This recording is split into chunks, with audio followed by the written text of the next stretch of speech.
Hey guys, bem-vindos a esse encontro, no qual vamos resolver as questões do quiz número 9, parte 1.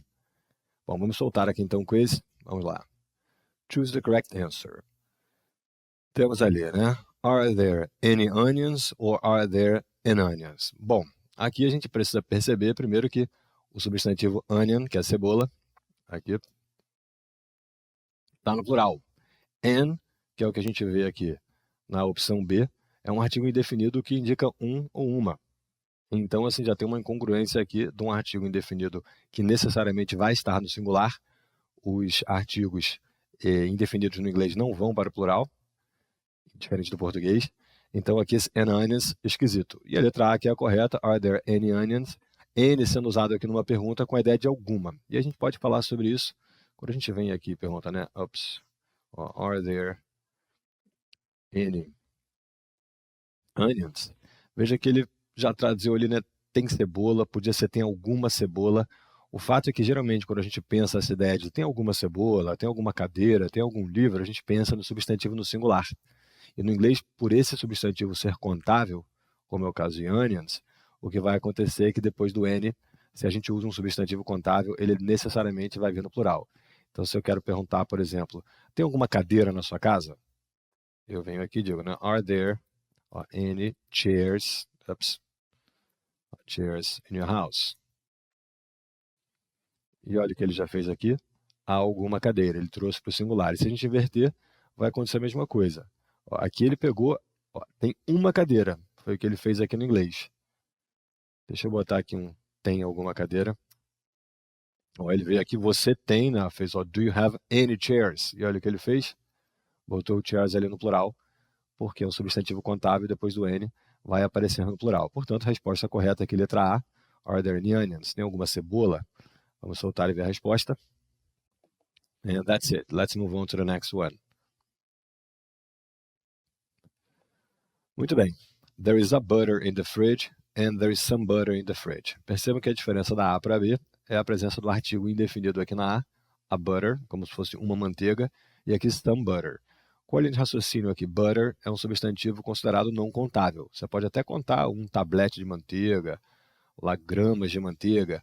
Então, essa ideia de existe uma manteiga vai entrar em choque aqui com a gramática, então o some vai funcionar melhor, porque eu podia pensar até assim, a bar of butter, uma barra de manteiga, alguma coisa ali, a peck of butter.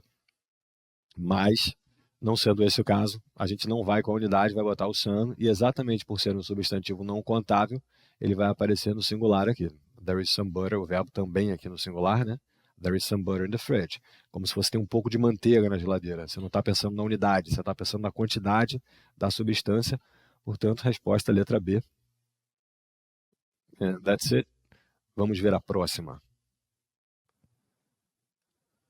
We don't need some bread and we don't need any bread. Ainda trabalhando com quantificadores, agora a diferença aqui, ambas orações negativas, né? We don't need, e ele bota o some na letra A e bota o N na letra B. A questão aqui, N com negativa, é o que vai funcionar melhor. Então, N na negativa, a ideia de nenhum, nenhuma. Então, letra B, resposta correta. Let's see the next one. How much fruit do you eat a day and how many fruit do you eat a day?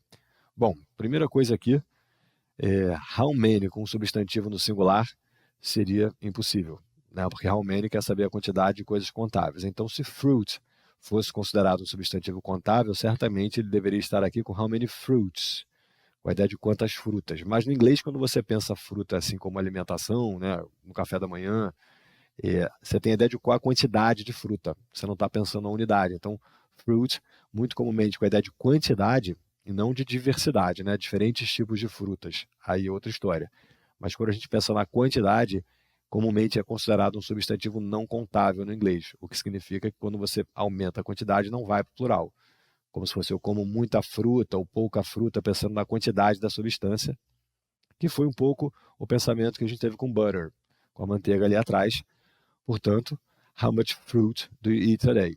How much, sim, vai acompanhar um substantivo no singular, querendo saber a quantidade. Por exemplo, qual a quantidade de água que você bebe todo dia? Eu podia pensar aqui, se eu quero saber a quantidade de água, quantas águas Eu vou pensar no how much, trago o water no singular, quanta água, com a ideia de qual a quantidade. Do you drink a day? Você bebe por dia? E aí sim, how much acompanhando o substantivo no singular. Agora eu posso perguntar, por exemplo, how many books do you have? Aí sim, opa, quantos livros você tem? Então, how many quer saber a quantidade de unidades, coisas contáveis. Então, portanto, aqui devemos ir na letra A. Let's check. And that's it. And let's see now the last one. Vamos ver a última aqui dessa parte 1. Muito bem. Letter A. I drink quite a lot coffee. Letter B. I drink quite a lot of coffee. Bom, aí aqui é uma questão da expressão, né? A lot, quando eu quero uma grande quantidade de alguma coisa, eu preciso da preposição of aqui, fazendo esse link com o substantivo. Então, a gente pode pensar uma coisa que é a lot como um advérbio. Então, se eu digo, por exemplo, eu como muito. Ok. I eat a lot. Então, eu estou pensando nesse a lot como um advérbio de intensidade para o verbo eat. Só que a lot também é um quantificador que vai mexer em substantivos. Então, eu posso pensar, ó, I eat a lot of... E agora, se eu quero ligar com uma grande quantidade de alguma coisa, eu ainda não completei, ele botou um ponto lá, né? Mas eu posso pensar, ó, I eat a lot of vegetables. Agora ele já vai entender que isso aqui está mexendo na quantidade aqui do substantivo, né?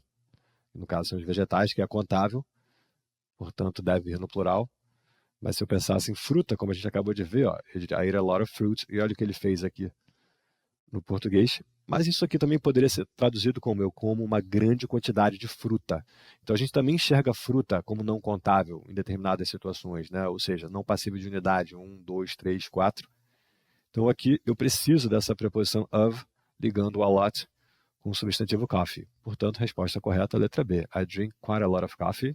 Esse quite dando uma quantidade assim moderada, né, de café, quite a lot. Okay, guys. See you next time.